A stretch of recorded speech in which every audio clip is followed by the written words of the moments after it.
अस्सलाम वालेकुम। मैं हूँ आपका होस्ट मोहम्मद ख़ान। आज हम आपके लिए एक क्रिमिनल प्रोसीडिंग के हवाले से, एक फौजदारी कार्रवाई के हिसाब से एक वीडियो लेकर हाजिर हुए हैं। जैसा कि वीडियो के टाइटल से आपको पता चल रहा है कि आज हम डिस्कस करेंगे कि अगर एक मुद्दई के साथ मुल्जिम का राजीनामा हो जाता है तो क्या मुल्जिम की सज़ा माफ़ हो सकती है या नहीं हो सकती। ये टॉपिक मैं समझता हूँ बड़ा अहम है और इसके बारे में बात करनी चाहिए ताकि हर बंदे को इसके बारे में आगाही हासिल हो सके कि अगर एक बंदे का राजीनामा हो जाता है मुद्दई पार्टी से तो क्या उस मुल्जिम की सज़ा माफ़ हो सकती है। चलिए, कानूनी तौर पर हम तीन कैटेगरीज में आज की वीडियो को डिस्कस करेंगे और तीन तरह के जराइम डिस्कस करेंगे जिनमें किस में राजीनामे के बाद सज़ा माफ़ हो जाएगी, किस में नहीं होगी और किस में हमें इजाज़त लेनी पड़ेगी। इसके मुख्तलिफ हम आज तीन स्टेप बनाकर इसको डिस्कस करते हैं। सबसे पहले हम ये देखते हैं कि हमारा जो ज़ाब्ता फौजदारी है उसका सेक्शन 345 345 वो जराइम से जो हमारे कंपाउंडेबल हैं और नॉन कंपाउंडेबल वो होते हैं जो काबिल सुलह होते हैं और नॉन कंपाउंडेबल वो होते हैं जो काबिल सुलह नहीं होते। जो मेरे प्रोफेशनल भाई हजरात हैं वो तो इस बात को बेहतर जानते और समझते हैं कि अकॉर्डिंग टू सेक्शन 345 और CRPC कौन से ऑफेंस कंपाउंडेबल हैं और कौन से ऑफेंस कंपाउंडेबल नहीं है। लेकिन एक वीडियो इस वजह से बना रहा हूँ ताकि एक आगाह इस बारे में हासिल हो कि एक बंदे का कंसेप्ट इस बारे में क्लियर हो। तो इसमें जो ऑफेंस कंपाउंडेबल हैं उनकी नोयत के हिसाब से देखा जाता है कि किन में सुलह हो जाती है, किन में हमें इजाज़त लेनी पड़ती है अदालत से कि हम सुलह कर रहे हैं तो आप अगर हमें इजाज़त दें तो, और किन जराइम में सुलह अगर मुद्दई चाहे भी तो मुजरिम की सज़ा माफ़ नहीं हो सकती। तो पहले तो इसमें जो सबसे पहली कैटेगरी में है वो ये है कि जो ऐसा कह लें कि जो अपनी तासीर के हिसाब से अपने जो आप कह लें कि जो जराइम उस लेवल के उस नोयत के नहीं होते। फॉर एग्ज़ाम्पल, आप किसी बंदे पर हमला करते हैं, उसकी डेफामेशन करते हैं। डेफामेशन मतलब आप उसकी इज़्ज़त को उछालते हैं, फॉर एग्ज़ाम्पल बदनाम करते हैं उसके कारोबार को, उसको। तो ये एक ख़ास क्रिमिनल जो हम कहते हैं उस नोयत में ये हैं तो सही, लेकिन ये कम इनके असरात होते हैं और इनकी जो अहमियत भी है वो थोड़ी कम होती है। तो इसमें हमें कोई इजाज़त लेने की ज़रूरत नहीं होती।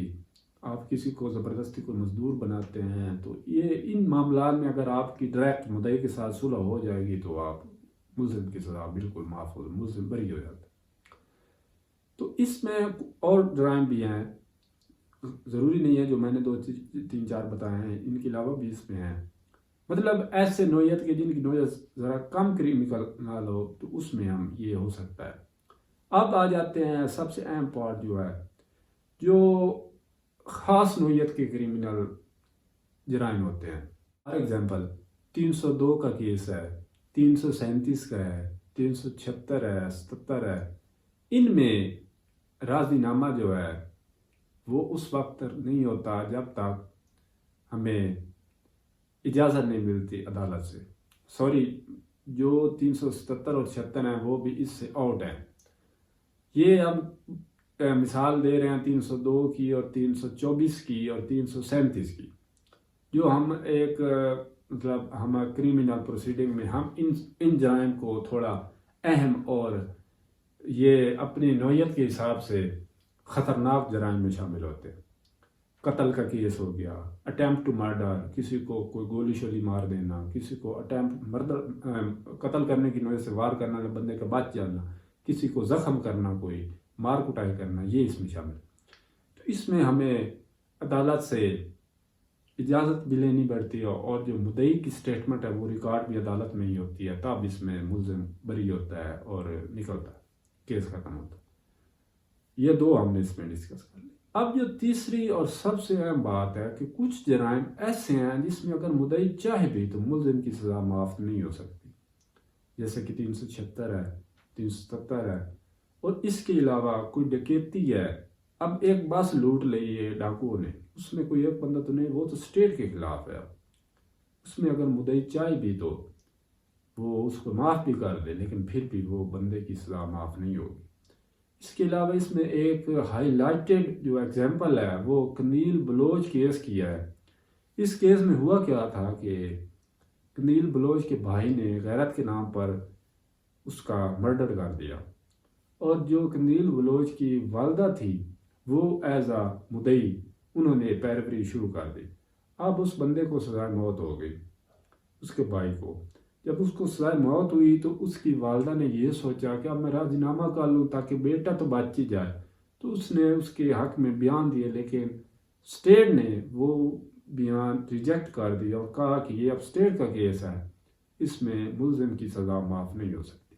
تو یہ تین اس میں بیسیکلی تین اس کی کیٹیگریز ہے کہ اگر نوعیت ان کی جرائم کی کم خطرناک ہے، عام سے جرائم ہے، ان میں ہمارا راضینامہ ہو سکتا ہے بالکل۔ کچھ جرائم جو خاص خطرناک نوعیت کے ہیں ان میں ہمیں اجازت لینی پڑے گی عدالت سے، اور کچھ جرائم ایسے ہیں جو اسٹیٹ کے خلاف ہیں، جو انتہائی خطرناک ہیں، ان میں اگر مدعی چاہے بھی تو ملزم کی سزا معاف نہیں ہو سکتی۔ تو لہذا یہ ایک جو ہمارا سیکشن 345 ہے CRPC کا، ضابطہ فوجداری کا، اس کو سمجھنے کے لیے یہ ایک چھوٹی سی ویڈیو اس حوالے سے ہے۔